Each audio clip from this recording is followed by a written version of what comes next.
Well, thank you. Hi, my name's James, and I'm going to have a little chat to you about AWS Lambda and using Python, which is apparently not quite what Amazon were hoping to do. So a quick little bit of history here. Some information about deploying applications up onto the cloud. In the good old days, in the 1990s, people would have to go out, people would have to go out and actually buy physical hardware and put it into a data center and cable it up, and before you could do anything with it. And that physical hardware would have to have an operating system put onto it before you got to put your application on top of all of that. And usually there are quite a lot of people involved at each level, making plans, writing documentation, and I'm thinking this was still the case in at least 2007 in a project I was doing. There was like 3 months for people to document how the networking infrastructure inside the data center was actually going to work before we could even get to putting the web services onto these servers. So I live at the top level of that, doing applications. So I'm looking for everything that is currently in the blue boxes to become grey or magic boxes. So what we have in things like renting hosted VPSs, virtual private servers, Amazon's EC2, that kind of service, what you're effectively getting is a virtualized machine, which is already running on a physical box, but that's somebody else's problem. That's magic. So all we have to do is put an operating system on it and then put our application on. And that's so 2006, 2008, whatever. That's old stuff. We don't like to do that anymore. I like platforms as a service. Things like Heroku. Has anybody used Heroku? No. Yes. Oh, it's fantastic. It's the way of the future. Cloud Foundry, which I like to think of as open source Heroku, so anyone can have one. And what we're doing there is that the physical hardware has become virtualized. We don't care about that anymore. But the operating system has also become somebody else's problem. And you're just handing your code to this magic box, which will put it into a container and run it somewhere, and run multiple copies of it somewhere. And all you care about is getting that code in a state where it can be containerized and can run. That's hopefully where those of us who are developing applications in the cloud are looking to be at the moment. AWS Lambda is like that, only slightly different. You don't deploy an entire application. You're not deploying your entire Django website. You're deploying individual slices, individual bits of functionality. In a website, it would be like saying a particular URL. The code to use that particular URL is going in. That's a single Lambda. So a bunch of them will work together. So what is AWS Lambda?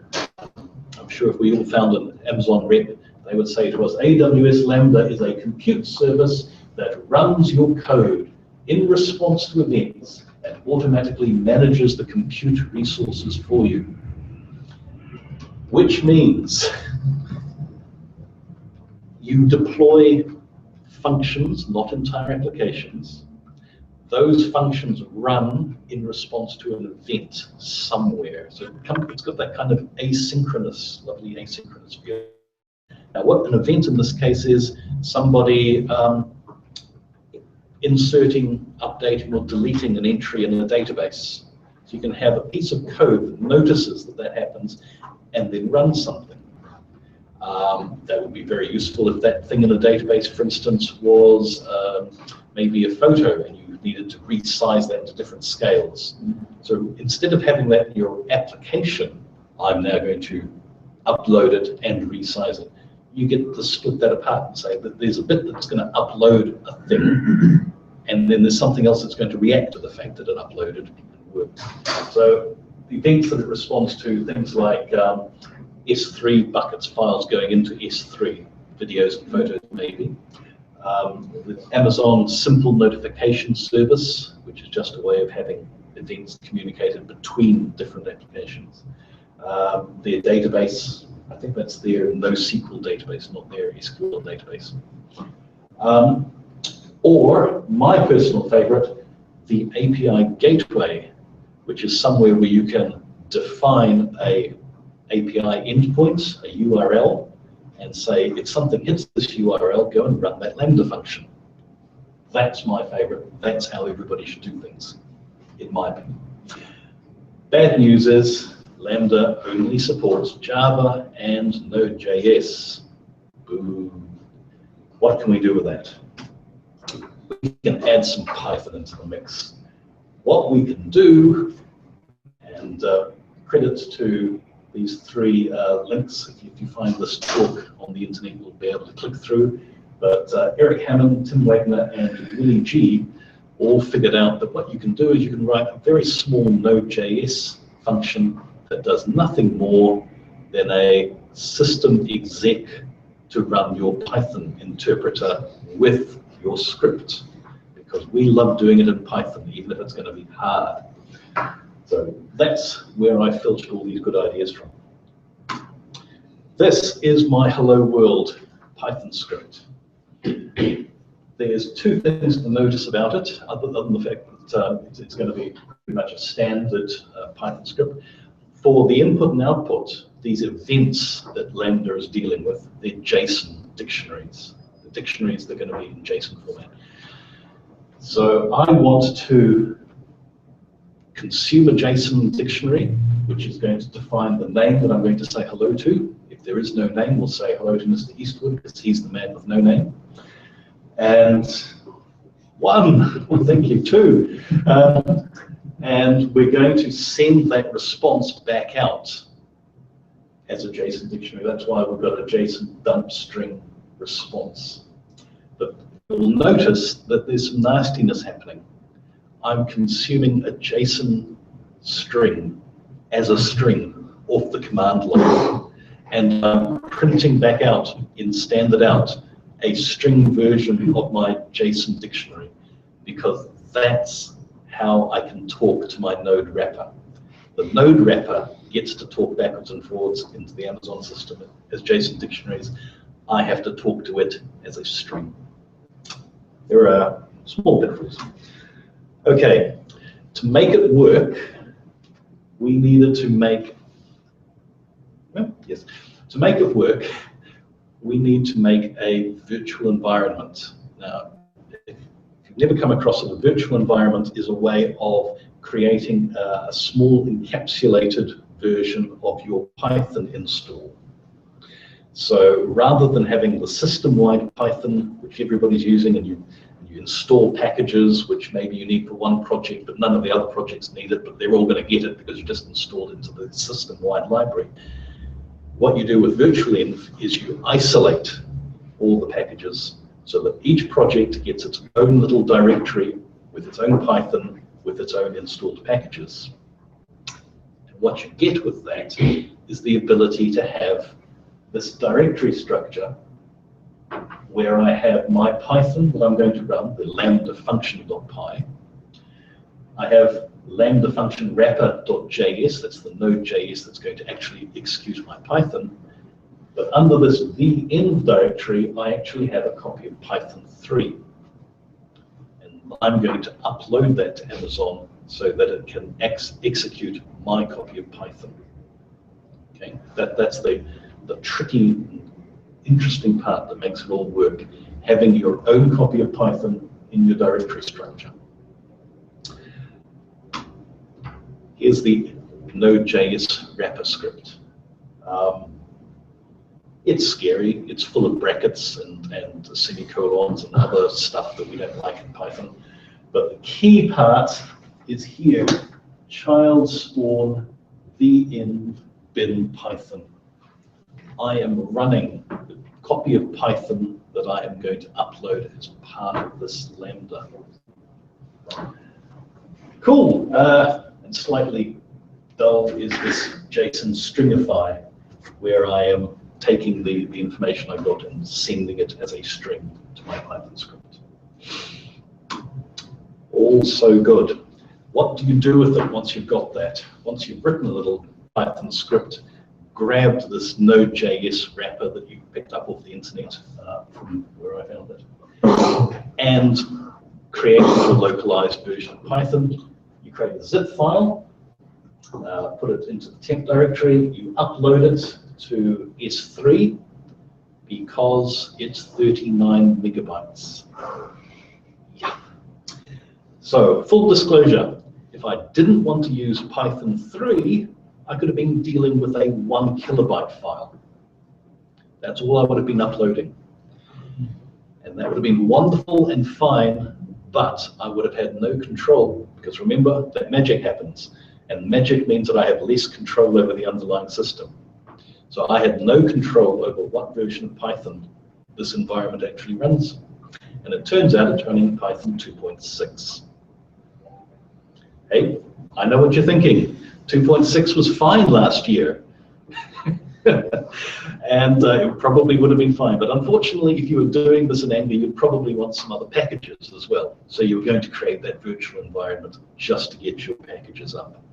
So that's the reality. The thing is that anytime you want to use this, you're going to be uploading 39 megabytes minimum into your S3 account and using that to say, that's where Python is, please use it. There's some technical stuff that no one's really interested in. You've got to use their identity authentication to say Lambda is actually allowed to do stuff in your account. And there's a cunning command line client for loading it up. I must have thought that looked really impressive when I first did the slide. So here we go. Once you've done that, you've now got the ability to use the AWS console, and you can go in and set yourself up and create the Lambda function, and it gives you these lovely graphs that tell you, I ran it a couple of times to test, and it's taking about 700 milliseconds maximum, averaging 300 milliseconds per execution. And I haven't tested that with straight Node or Java, but I'm guessing that probably it would be looking at a 1 to 200 milliseconds without having Python in there. So you've got a bit of a detriment to the fact that you're executing an entire other interpreter. And I also created this gateway. So you create the URL endpoints using their gateway system. I called it greeting. I created a get and a post functionality on it, both of which are calling out to Lambda and using my hello world Lambda function. This is what you get. You get a curl command with a post sending in your stuff, and back comes a greeting. We will have a live demo hopefully. You also get to do it with pictures if you wanted to actually hit your endpoint with it as a test function. Oh, let's not do conclusions just yet. Conclusions. The reason you want to do this is it's cheap. They're actually going to give you 1 million requests in each month. The first million requests each month, completely free. You will pay for any other services you use. That 39 megabytes that you've got lying around on S3 is probably going to cost you, half a cent a month or so if you just leave it lying around there. And if you consume any of their other resources, that's charged as normal. But what you're getting here is the ability to effectively have a service on the internet running 24 hours a day, 7 days a week for nothing. Compare that to running up a single EC2 instance, which as a hobbyist I do periodically, and I leave it running for a few days, and I end up paying them a good $10 for that 2 or 3 days I've left it up just to play with, and then I drop it down again because I'm not made of money. But I'm reckoning at 20 cents per million requests, first million free. It's well worth trying Lambda for this sort of thing. Got minimal deployment hassles, great for microservices for those that want to be buzzword compliant, and it's not the way to deploy Django or Flask or any of our other big frameworks. Ooh, 15 minutes, that's not bad going for a 5-minute lightning talk. What I can just quickly do is actually, where did I run it? So the management console, no, that's the S3. You can click through to the actual Hello World here, and you can see that this is where you would upload a zip file or grab it from your S3 bucket. The reason you can grab it from the S3 bucket, because it's 39 meg, is that there is a security token that gets a certain period of validity for your upload. And in my case, 39 megs meant that my security token had expired by the time my upload had finished. So it just wasn't a possibility of sending it directly, and I had to go through S3. You can configure it. Now, there's an advanced setting here. As you can see, whoops, there's a default of 3 seconds. Your function wants to finish in 3 seconds or it'll get killed. I'm guessing you'll just push that up if you find you've got a slow function. Or you'll give it a bit more memory, because of course if you've got a bit more memory, your Python will perform just that little bit better. Not too much memory because you're going to pay for that, but there's a sweet spot somewhere. A little bit of memory just to improve the performance. API endpoints, saw those in the gateway, and the monitoring, which is vaguely interesting.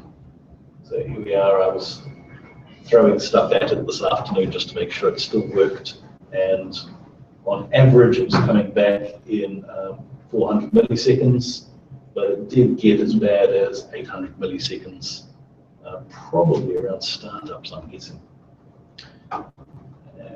And just for giggles,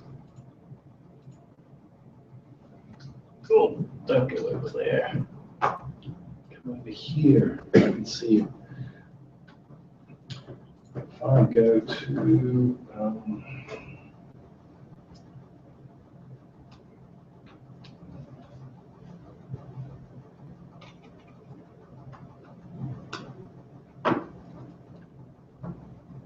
pardon me for this. This is my first chance of using an IPython notebook. Yes, all right. So what I did was I quickly wrote a small Python notebook to try and actually call the service. So in the testing world, I quite like using a test library called Factory Boy, because what Factory Boy does is it gives you a way of generating fake data on demand. So as you see, I import Factory Boy, and then here's an example of what it does. I get to say, give me a fake first name, a fake last name, and a fake email address, just so I can print it out below and show you what it looks like. Oh, look, there it is. Let's have another one, because that's fun. Oh, every time a different fake email address. They're vague, and they're good enough so that you could generate that and pass it back into a function. For instance, if you're testing your registration on a website, you'd use this, grab a fake email address, which is Hotmail, looks valid to me, and you should be able to move on with that nice fake data. So I'm going to use the threading library and the requests library, and I'm going to try and run 50 iterations of 10 threads hitting my little endpoints.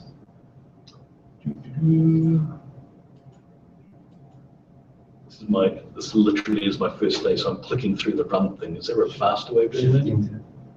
I'll stick with clicking. Shift enter. Okay, so here is my call API function. That's the endpoint. I haven't bothered giving it a customized domain name because it's not going to be there next week. But you could, and you can give it your own SSL certificates if you're putting it into production. I'm going to send whatever name I get given. I'm posting it in. If I get an OK response, I'll print it out. And this is what it should look like. Did that work? Ah, hello, Linda Lewitz.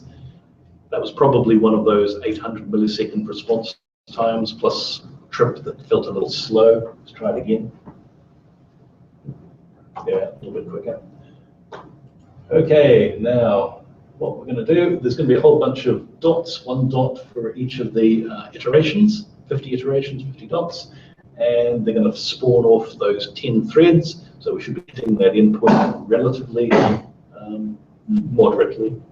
So let's run that. It's gone busy. Oh, we have 1 dot. So if I go to this gateway, nope, I don't want the gateway, sorry, I want CloudWatch. That's what I want. If I go to CloudWatch, I should be able to look at the logs as they're coming through. 1756, that sounds like now. So here are the logs that we're generating right now. And I should be able to look at some metrics. How long are these requests taking?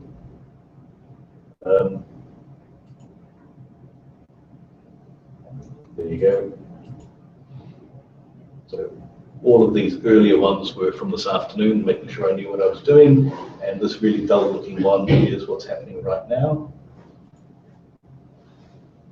And we're still running. Yep.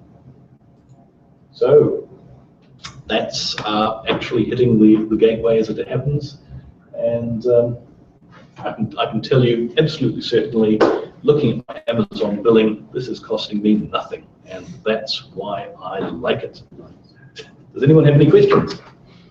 The log function, is that part of Lambda, or is that something you had to code? No, that's part of the CloudWatch. It's CloudWatch. and it's happening because Lambda is logging to CloudWatch. I could have got in through Lambda, but I think it's very tightly integrated with the API gateway, mostly where it's coming from.